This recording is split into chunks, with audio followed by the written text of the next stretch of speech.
ma'am sir, yun yung sa bakal natin. Latag ng bakal para sa slab.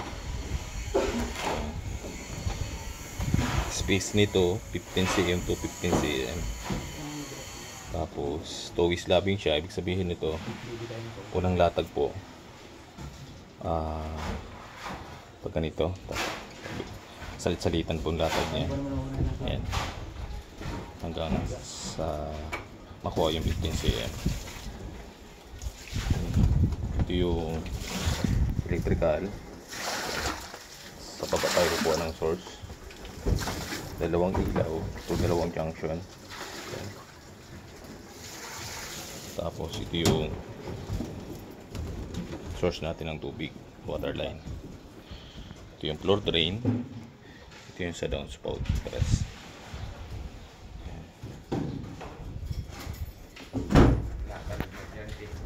Ito yung dowels. Pang para sa kung dugtong po ng asintada, may dowels na siya.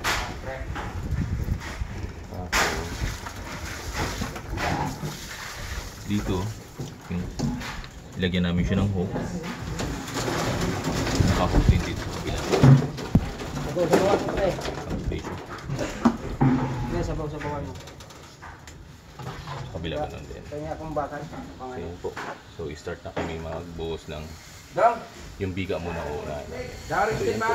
Mamaya po update ko po yung finish ng aming pagbuhos ng slab.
Yan, ito po ma'am, sir. Yun, tapos na yun buhos ng slab natin dito sa likod. Yan. So ito yung look niya.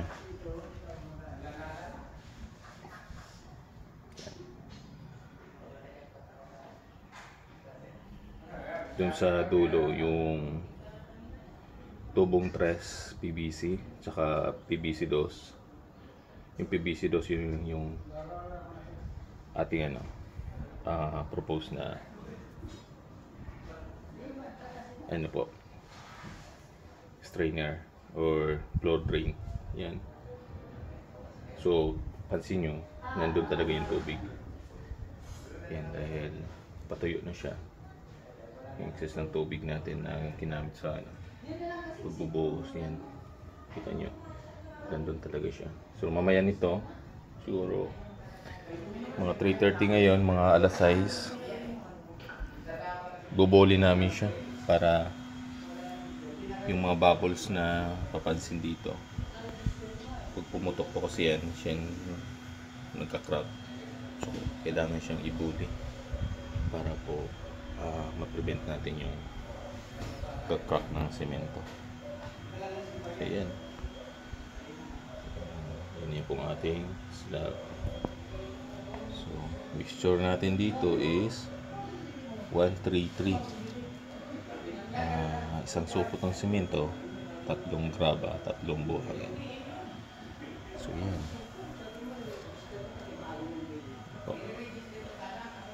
Naka-elevate siya lahat papunta doon sa floor drain.